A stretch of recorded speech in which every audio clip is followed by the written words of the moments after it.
Hey everyone, so the preseason patch is finally dropping today. All the new changes are coming, so we're going to cover everything that you need to know, from the item changes, the champions, the runes, all the way down to minions. Let me know what you think, but there are so many things to cover, so let's just jump straight into it. The first thing we're going to look at is teleport. So the channel time has been lowered to 4 seconds, but it cannot be cancelled once it has been cast at all. There is no difference in the lane phase or in late game, because honestly, you're probably not going to cancel this to get back to the lane phase or to get to a late game team fight. The difference will be if you want to go to other lanes. Like, you kind of have this safety net where you could TP to save your allies, I guess, like if you're going to counter gank and stuff, but that's not really there. Like, you can do it, but if it messes up and like you mistime it, you're going to lose so much. Moving into items, we have kind of like a semi rage bait rework, so it's cheaper. It doesn't buff AD or AP anymore though, but it grants up to 15% armor and magic penetration. It's really good for champions that have mixed damage. Like, if you're going to bring both AP and AD to a fight, you definitely want to grab this. Champions like Kog'Maw, like Varus, Kai'Sa as well, they jump out for sure because they do have like a massive mix. This would increase their auto attack damage, any AD abilities that they have as well, so like Kai'Sa's Q for example, and also any magic abilities like Kai'Sa's passive or a W. It's even better for on-hit builds because they are mostly magic damage. Like Wit's End for example actually does magic, so this is kind of the thing. Like, it is really good now if you're going to build any on-hit item. Doran Shield is also getting a slight kind of nerf, I think. Like, the passive regen now is based on your missing health, so it's still very good versus poke because you'll be lower health, so like you're going to regen it just fine. It's going to be worse at keeping you like topped up though, so you won't be high health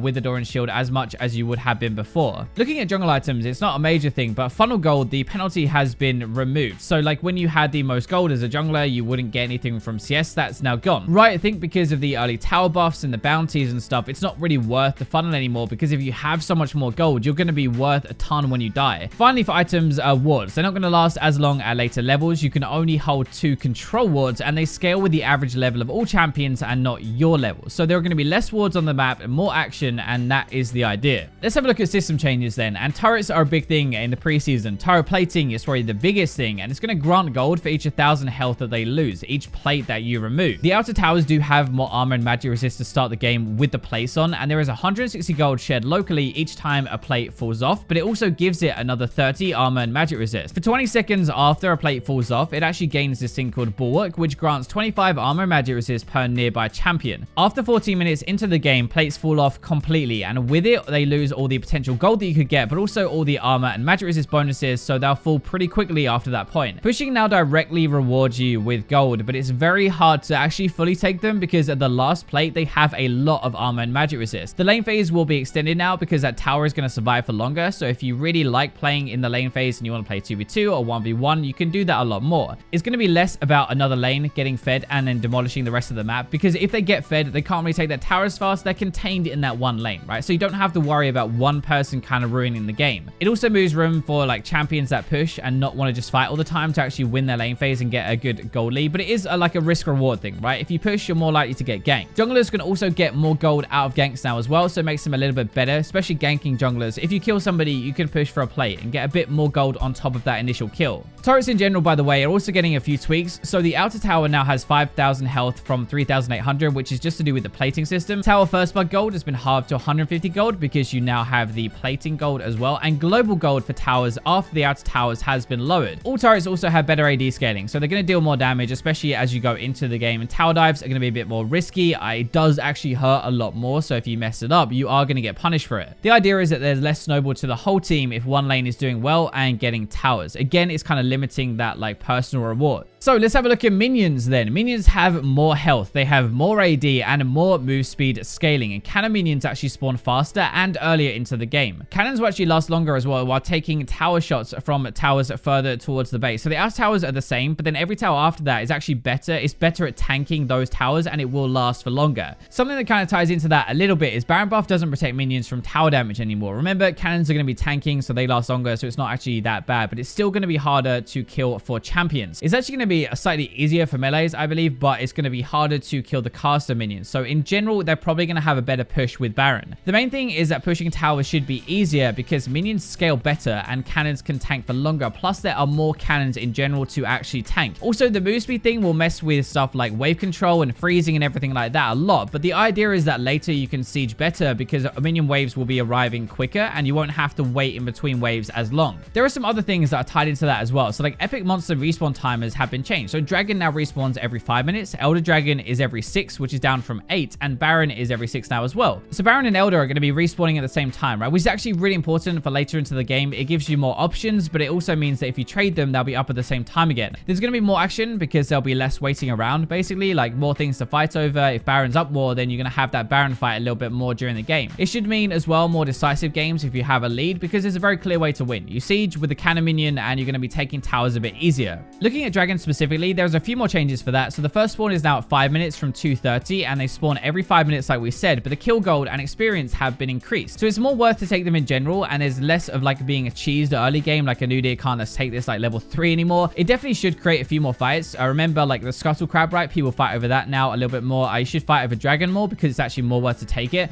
especially because the buffs will be better early game. So the buffs are stronger at lower levels. They're going to be the same late game. So Infernal has 2% more AD and AP early. Mountain has 6% more damage. Ocean has 2% more regen, and Cloud has 1% more move speed, and that's actually 3% more out of combat. So those are actually pretty good, and you definitely want to grab them. The final thing related to this, I think, is jungle camps. Experience from camps start the same, but they will finish lower. So junglers should have more impact early now with a longer lane phase, which means more time to gank and actually impact those lanes. Tower plating as well means more gold from successful ganks like we talked about earlier. You gank somebody, you kill them, you take a play afterwards. There also should be more dragon fights or control over them, right? Because they're going to be a bit more important. So having to limit their experience gain basically to balance that stuff out. Let's move into runes now. So the rune path stats have been removed, and now you're going to pick the stats that you want on your rune pages. It isn't actually too complicated, thankfully, because like if you went in precision normally, you would just take the attack speed and then some AD in the second tree. You pick the stats that fits really, but I will try and like throw in a video about that stuff if you aren't sure. The Dark Harvest rework is probably the biggest rune change that we have. It only procs on low health champions now, but there's no need to collect a soul stack or something before it. It's a 45-second cooldown, which resets with a kill or an assist, and it procs on any damage, basic attack or a spell. I've done plenty of content around this recently, but now it's available to loads of different champions. It basically procs on any damage, like any at all. It helps to burst people down in the same kind of way, but it's going to be damage under 50% now, like as a finisher, I guess, instead of like at the start to give you a lead then. The damage is similar actually because of the ratios, as long as you're stacking some souls and like trading and stuff. That is a really big thing. If you want to take this, you really want to trade as much as you can in the lane phase, because as the game gets on, it's actually a little bit difficult to get these stacks. Like you have to get them from team fights, basically. You can't farm them anymore.